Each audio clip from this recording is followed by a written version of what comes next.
अमीर बेटी का सौदा। अमीर बाप की बेटी शिल्पी को मुकेश पसंद होता है, लेकिन दोनों के बीच हैसियत की दीवार खड़ी होती है। और फिर कहीं नौकरी कर लो ना, क्या हमेशा ये लोहे की सलाखों के पीछे भागते रहते हो? कितनी मेहनत करते हो। शिल्पी, नौकरी से कुछ नहीं होगा।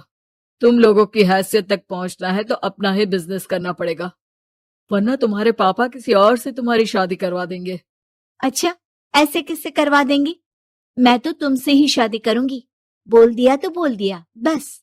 मुकेश उस बेचारी को समझाता भी तो क्या। दुनिया के रीति रिवाजों से काफी दूर थी शिल्पी। भले ही बड़े बाप की बेटी, लेकिन सादगी इतनी कि क्या कहना। बेटा शिल्पी, कल तुमको देखने लड़के वाले आने वाले हैं, तैयार रहना।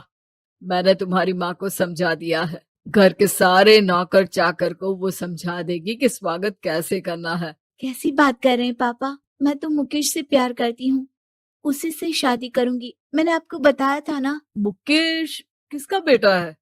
वो स्टील किंग सिंघानिया का, या वो जो बड़े ज्वेलरी वाले हैं मेहता, उनका? नहीं नहीं पापा, वो अपना ही काम करता है, लेकिन एस्टेब्लिश नहीं है अभी। पापा, वो आपके पास तब आएगा जब कुछ बन जाएगा। आप प्लीज थोड़ा सा वक्त दे दीजिए। पिता को शिल्पी की बात पर गुस्सा आ जाता है। वो उससे कुछ नहीं कहते और शिल्पी की माँ के पास जाते हैं। ये संस्कार देकर बड़ा किया तुमने शिल्पी को, और कैसे मैं किसी भिखारी के साथ उसकी शादी कर दूं? कौन है ये मुकेश?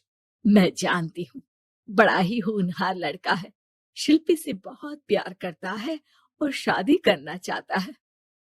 अरे ऐसे कैसे मैं किसी से भी अपनी बेटी की शादी कर दूं? कोई भी उठकर आए और कहे कि मैं शादी करना चाहता हूं तो मैं शादी कर दूं? कान खोल कर सुन लो, कल उसे अच्छे से तैयार कर देना, क्योंकि जो लड़का मैंने देखा है शिल्पी के लिए, वो करोड़पति घर का बेटा है, समझी? लाख मना करने पर भी शिल्पी को उस लड़के से मिलवाया जाता है जो उसके पिता ने उसके लिए देखा था। देखिए, मैं किसी और से प्यार करती हूँ और उसी से शादी करूंगी। ये तो बहुत अच्छी बात है कि तुम किसी और से प्यार करती हो, क्योंकि मैं भी किसी और से प्यार करता हूँ। लेकिन शादी तो हम दोनों को ही करनी होगी, जानती हो ना, ये बिजनेस और ये सारा कुछ। शिल्पी को समझ में नहीं आता कि वो क्या कह रहा है, लेकिन वो समझ जाती है कि वो लड़का भी किसी और से प्यार करता है। पिताजी, वो भी कह रहा था कि वो किसी और से प्यार करता है। हाँ तो करने दो ना, हमने तो नहीं रोका। तुम अपना देखो, शादी के लिए हाँ कर गया है वो। लेकिन क्यों? अरे वो और मैं दोनों ही एक दूसरे से प्यार नहीं करते, फिर शादी क्यों कर ले? पापा, एक बार सिर्फ मेरे कहने पर आप मुकेश से मिल ले। पिता शिल्पी के कहने पर फॉर्मेलिटी के लिए ही सही, लेकिन मुकेश को घर बुला लेते हैं। देखो, ज्यादा वक्त नहीं दे पाऊंगा। ये बताओ कि शादी के बाद कहाँ रखोगे उसे? 2 कमरे के मकान में? नहीं सर, मैंने 2 साल के बाद का सारा प्लान कर लिया है। मैंने आयरन इंडस्ट्री खड़ी करने के लिए पूरा ब्लूप्रिंट तैयार किया है। मेरी खुद की जगह है दादाजी की। बस थोड़ा फंड का अरेंजमेंट हो जाता तो काम शुरू कर देता। अच्छा, मतलब तुम यहाँ फंड रेज करने आए हो? मुकेश समझ जाता है कि उसके पिता शिल्पी की शादी उससे कराने के मूड में नहीं है। फंड आप कभी दे भी नहीं पाएंगे मुझे तो सिर्फ शिल्पी चाहिए। मैं उसके बिना नहीं रह सकता सर। मैं उसे बहुत खुश रखूंगा। वो तो हर पति का धर्म होता है। वो तो मैं किसी से भी उसकी शादी करा दूं, वो उसे खुशी रखेगा। लेकिन देखो, मैं ज्यादा बात को घुमाना नहीं चाहता। वो बड़े घर की लड़की है, उसे काम काज की आदत नहीं। अभी वो समझ नहीं रही, लेकिन तुम तो समझो। मैं किसी भी हालत में शिल्पी की शादी तुमसे नहीं करवा सकता। मुकेश पिता से लाख मन्नतें करता है, लेकिन वो नहीं मानते। शिल्पी की शादी उस अमीर लड़के से हो जाती है। शादी के बाद क्या हम लोग मेरी माँ के घर चले? मुझे उन लोगों की बहुत याद आ रही है। हाँ हाँ, जाओ जाओ। वैसे भी आज मैं अपनी गर्लफ्रेंड के साथ मसूरी जा रहा हूँ, तुम जा सकती हो। कैसी बात कर रहे हैं? अब हम लोगों की शादी हो गई है, आप कैसे किसी और लड़की के साथ जा सकते हैं? अरे मैंने तो तुम्हें शादी के पहले ही बता दिया था कि मेरी कुछ गर्लफ्रेंड्स है। अब प्लीज ये टिपिकल बीवी वाला रोना धोना शुरू मत कर देना। शिल्पी पिता के घर जाती है और माता पिता को सारी बात बता देती है। इतना गंदा इंसान निकलेगा, मैंने तो सोचा ही नहीं था। अरे क्यों कराई मेरी फूल जैसी बेटी की शादी ऐसे घर में। और तो क्या हो गया, शुरू शुरू में हर घर में ऐसा होता है, धीरे धीरे ठीक हो जाएगा।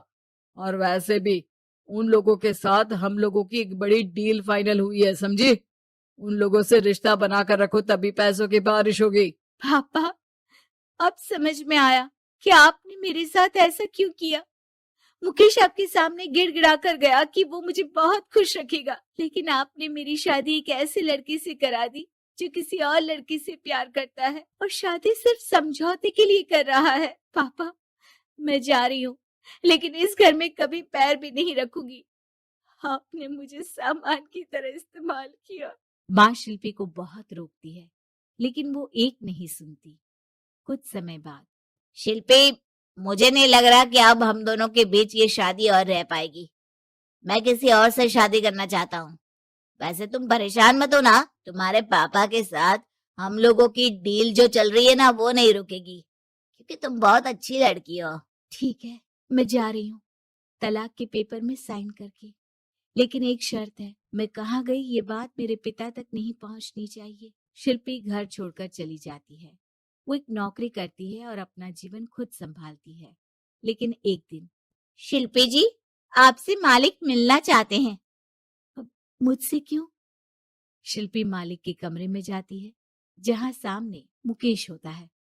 अरे आप, आपको देखकर बहुत खुशी हुई, बहुत बड़े आदमी बन गए। थैंक्स, पर तुम्हें नौकरी करने की क्या जरूरत पड़ गई। मैंने तो सोचा भी नहीं था कि तुम मेरी शिल्पी होगी। तभी वहां शिल्पी के पिता आ जाते हैं। शिल्पी, तुम्हारे बारे में माँ से पता चला। घर चलो बेटा, मुझे माफ कर दो। मुकेश, मैं यहाँ अपनी कंपनी के काम के लिए आया हूँ। तुम्हारी कंपनी की डील अगर हमें नहीं मिली तो हम बर्बाद हो जाएंगे। वैसे अब तुम चाहो तो शिल्पी की शादी मैं तुमसे कराने को तैयार हूँ। बस करिए पापा, ये क्या सौदा लगा रखा है आपने। जिस कंपनी से आपकी डील हो, अपनी बेटी की शादी उसी के घर करा देते हैं। शिल्पी मुकेश से माफी मांगती है और वहां से जाने लगती है कि मुकेश उसे रोक लेता है। रुको शिल्पी, ये सब कुछ तुम्हारे लिए है। ये कंपनी, ये नाम सिर्फ तुमसे शादी करने के लिए ही खड़ा किया था। मैं आज भी तुमसे बहुत प्यार करता हूँ।